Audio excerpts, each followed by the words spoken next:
Sony, what are we doing here? Genuinely, what is this game plan? I genuinely don't understand. As someone who normally prefers to buy digital games primarily because of space, I am also a collector at heart. I mean, let me just show you.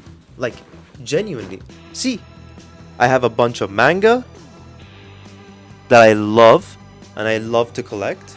Look at all these board games. I'm not doing this to flex. I'm just saying that I genuinely love collecting things. I think that it's really fun to be able to preserve and resell and essentially kind of have a time capsule of games that you want to keep in the future. I mean, what if my PlayStation 3 breaks and I want to play Metal Gear Solid? You're telling me that it's simply gone? Oh, if the PlayStation store closed down, right? PlayStation 3 store can't access that anymore. Later on, they might discontinue the download service for that. Or it might be. I'm actually not 100% sure. But does that mean that the money that I paid for a specific game is just gone because it's purely digital now? People buy CDs of games to preserve them, to be able to resell them, to play them down the line, to have them as a collection. I understand the value of collecting things, and I think that this is one of the stupidest decisions that a company has ever made when it comes to this fucking situation.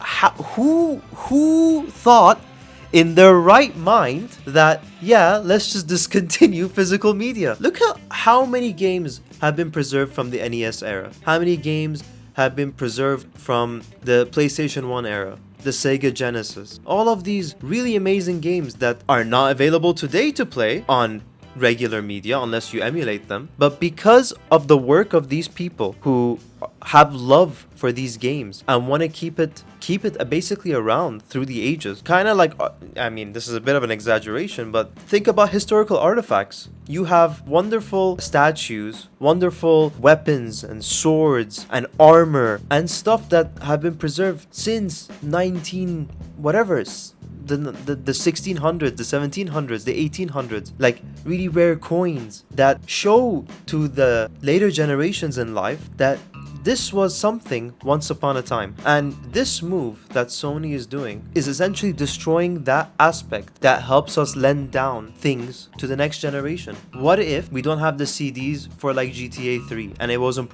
ever ported to PC? Let's say the Ace Combat series. A lot of the games are still locked behind specific consoles. And if their stores are down, if the PlayStation 3 store now that is going down and you can't be able to purchase a specific game, that game's lost forever. That's it. That type of media, gone. Never to be played again. Heck, in the future, let's say now we buy GTA 6 on our consoles, right? And we go 15 years down the line and they say, hey guys, we're at the PlayStation 9, the PlayStation 6 store is gone. Oh, bye-bye.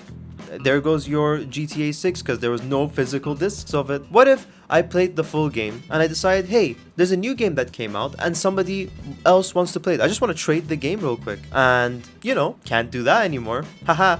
People shit on Nintendo. And I know the whole game key card situation is really stupid. But at least there's something there. It's a really weird medium between both of them. But at least it's something. At least you can still resell the game. Eliminating discs completely is one of the stupidest things I have ever seen a company ever do. And Sony, if you're listening, which I'm probably not, but if you ever see this, and I'm sure many people are also having the same opinion, and it's unanimous because of how dumb this is, fix this, guys. You guys are supposed to be the gold standard of gaming companies. You're supposed to be the ace. You're supposed to be number one. You were doing so well for so long, releasing amazing games, and then you just make bad decision after bad decision after bad decision. First, you started not porting your games to PC anymore. Why? Oh, we need to make more money. Hey, dipshits, people who own a PC wouldn't want to buy a console anyway. So you lose out that market. There's only a very few select people that will actually go out and buy a full console to be able to witness that game. There's only a few people that have that money. Oh, sorry, a PlayStation 5 Pro is currently $1,000. Yeah, that's very affordable, guys. Nice job. That's really, really great. Unless you're like someone who can really save up money well. I mean, that's just out of most people's price ranges. I genuinely don't understand. This is the most ridiculous, frustrating, and idiotic, moronic, anti-consumer thing that I have seen a company do in a long time. First, we're shitting on GTA 6 for having a digital only release, but this was just the start, I guess. I guess that the next step is, hey, no more physical discs at all. Hey, collectors, you like to collect really cool things, you know, having physical collector's editions of games. Guess what? No, you're just gonna get a piece of paper, which is a code now. Sure, you might get your statue and everything, but if you ever wanted to resell that game and get some of your value back, nah, that's not gonna happen anymore. Yeah, wow. What a world we've entered. What a universe. What a timeline we're in. That a company that was so proud on backwards compatibility and game, like sharing games between each other in the PS3 era, now has hit digital only as its main thing. And I'm confident that they're gonna revoke this decision because it's moronic, it's idiotic, and it not only fucks over this specific era of people where they have to buy games at full price now, it also fucks over people in the future that want to come back to experience a certain type of game and they can't. Sorry. Haha. So disappointed. I'm so disappointed in this company. So disappointed. It's just gonna be a bit of a rant from me. I don't know. I'm just like ruminating about it. You know, Xbox was out of the running for a while, so PlayStation kind of got to do whatever they want to do. And what they do with that, they released some games that were okay at best, that take like 3-4 years to make. Heck, the PlayStation 5 is the least worthy investment I've ever made in my whole life. I'm primarily a PC gamer, right? So when I got my PlayStation before, I was expecting maybe a lot of exclusives, blah blah, this and that, just to make my PlayStation worth it. But they barely release games. And then now they're trying to tell you, hey, digital only, guys. I don't know.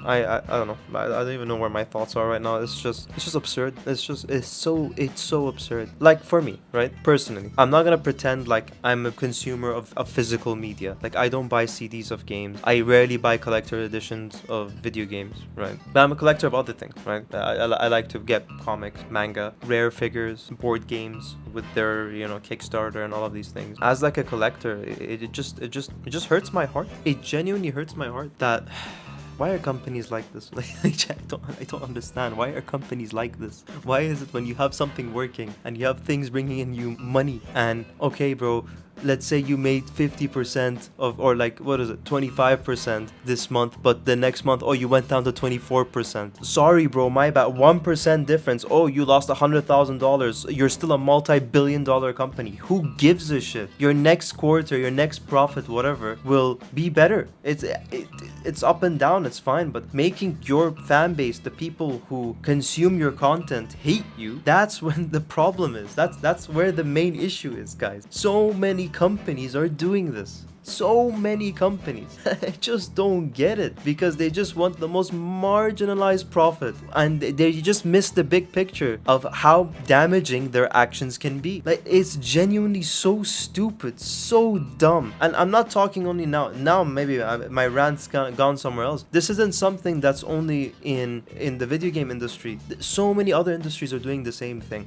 Constant budget cuts, constant pay cuts, cutting out employees. Let's not even talk about the layoffs. I mean, Xbox is on a tear. They're going for the world record of removing people. Like, guys, just release good games. It's just that simple. You release good content, you focus on the quality of the games, they will in turn give you the returns that you need. That's it. It's not complicated. It's really not that complicated. Okay, I understand there's nuances and people don't work and blah, blah, blah. Sure, people can be let go. That's fine, right? But closing down whole game studios that you purchased, you spend so much money and they're about to release a game and you just cancel the game. I'm looking at you, Ubisoft. I mean, Xbox now also going on this tangent. Like, State of Decay 3 is a game that I really was looking forward to. I was so excited. I was so happy to see such a potentially wonderful game that could be expanded. Like, the second one, I played it a lot. I finished it as much as I could, basically. It's fun. It's a good experience. And like, the third one had so many ways to iterate and get it even better. And now Xbox wants to close it down. Let's not talk about the Hellblade series. Okay, sure, the second game was really short. Fine, I understand. It's a very condensed experience. It's a bit lackluster. I'm not gonna sugarcoat it and say that, yeah, it's worth it. But you want to close down a whole studio. It's a big hitter. Like, what are we doing? Genuinely, what are we doing? I mean, look, there are a lot of games that are not that great, but you have money, you have the revenue, you have the income to support this for a while. I mean, now look, Bethesda hasn't been on the best record, but whenever they release Elder Scrolls 6, all of that money you ever lost will be returned tenfold, as long as the game is good. And maybe this is the primary problem nowadays. Maybe this is the primary issue. I think, and the primary example of this is COD. And the way that they've been treating, like for example, the zombies mode. You just produce slop. Like, there's a lot of good modern AAA titles. I'm not gonna be the grifter to be like, hey, everything is bad and we hate AAA, blah blah. I don't have that take. I think that there's still a lot of good AAA games that have been released recently. I mean, just look at Resident Evil and how beautiful and successful that game is. But a lot of companies are just focusing on mediocre titles, mediocre games. They're focusing on basically gamifying game production. And what do I mean by that? Is that they're trying their best in every step of the process to cut corners rather than put in the hard work, dedicate the time, refine something with such good quality that when you release the game, people get shocked with how good this game is, because quality triumphs everything. I'll give a recent example. Look at Marvel. Marvel made the same mistake that these game companies are doing. They focused on producing so many different projects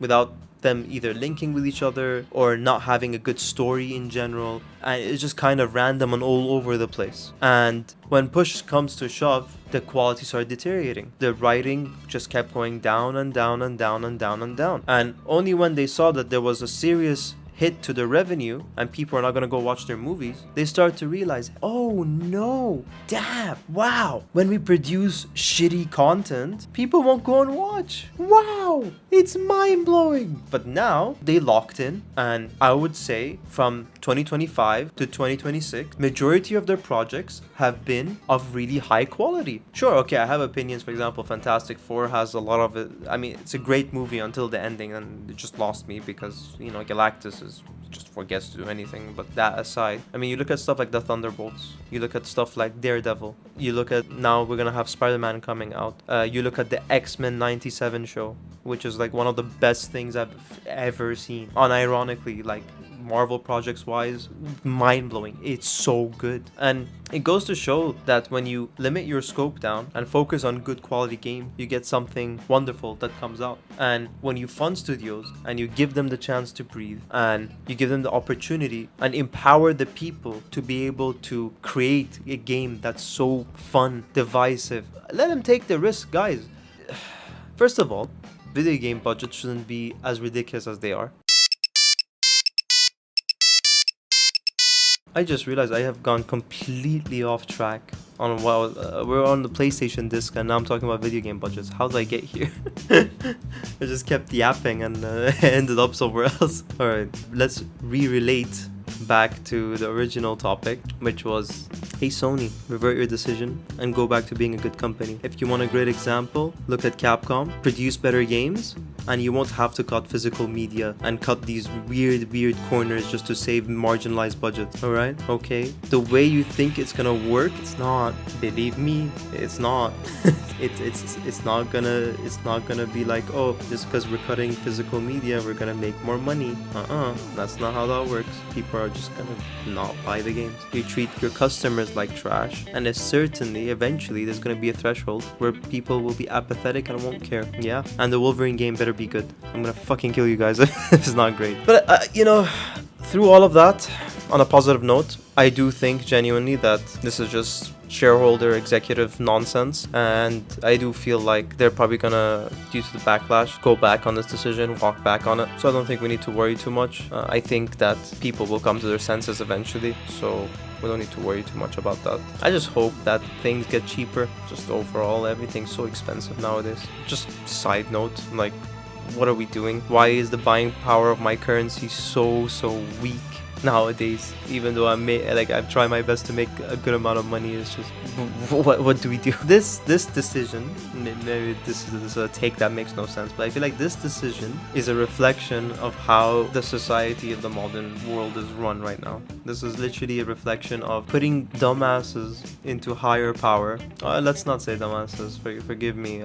No, you know what? Putting incompetent, that's probably a better word. Putting incompetent people who are so out of touch with their own fan base and are focused on purely on a business mindset and lack the vision and the care and the attention that it takes to be able to truly connect with people and provide true value to them rather than made up value or proposed value, right? I feel like decision like this is a byproduct of that thing, of not really understanding how the market works, of not understanding, number one, PC gamers, right, with how they operate and how they like to have a different experience on keyboard and mouse, how they like to customize their parts, how they like to tune and tinker with things, and maybe that one-stop shop kind of console is not really that interesting to them, or it's just simply a comfort preference, and trying to force people to get a specific console just to play a specific game. I genuinely don't know. I genuinely why? That's my only question is why? Why would you do something like this? Why? I don't get it. I don't understand why. Why are you so frustrating? Why is there always the most frustrating decisions made when it comes to things that we love? Is it because of the situation with the Strait of Hormuz? What happened? Is it a political situation that we have to stop making physical discs? Are we running out of the materials to make discs? What's the reasoning? What's the justification for this? And I think no matter how they try to explain it and how they say that, oh, 90% of our people are doing digital buys, I mean, including me, I'm not gonna be a hypocrite here, there's still an appeal. There's still a genuine appeal of people liking to collect things, liking to resell things, liking to share things with their friends. If I have a friend who is more well off and buys the games in this hypothetical scenario, and I, for example, could only afford to actually get the console, but the games are too much out of my price range because, you know, I had to spend $1,000 on a console. But hey, I managed to save up and I did it. I think the joy of just being like, hey man, can I borrow this game for a bit? Just slot it in to be able to play. You still got your $1,000. Sony. What's an extra $50? What's an extra $90, $80, $70? It's nothing. In the grand scheme of things, it's really nothing. When you compare $1,000 to $80, $70, heck, let's say collector edition, $100, you still made your money here. So I don't know. Maybe I don't understand the inner dynamics and the business workings of these things, but I think overall, Sony, fix your shit. Be the good company that I know that you once were, and somehow, some way, through all of this, I think also people need to realize, hot take incoming, guys, somehow Nintendo's right. I can't believe it, but the Steam Deck's more expensive than a Switch 2 now. PlayStation and Xbox prices are ridiculous. Somehow the most budget option that can actually run 4K decently is Nintendo. The Switch 2 is a goated console already. And we had such a big outrage when the console first came out. I mean, and only now are we starting slowly to get like the Nintendo exclusives too. At least, even though game keycards are dumb, at least there's something physical to it. At least I can resell my game keycards. At least I can do that. There's something that I can do. I can swap it with my friend. I can share games across it. If I lose my account, at least I still have my game. I can just make a new account. Yeah, that's it, guys. I just have to speak my piece. God bless my editor. I hope that he can splice this into something that's more coherent. Sony, fix your shit, please, and thank you.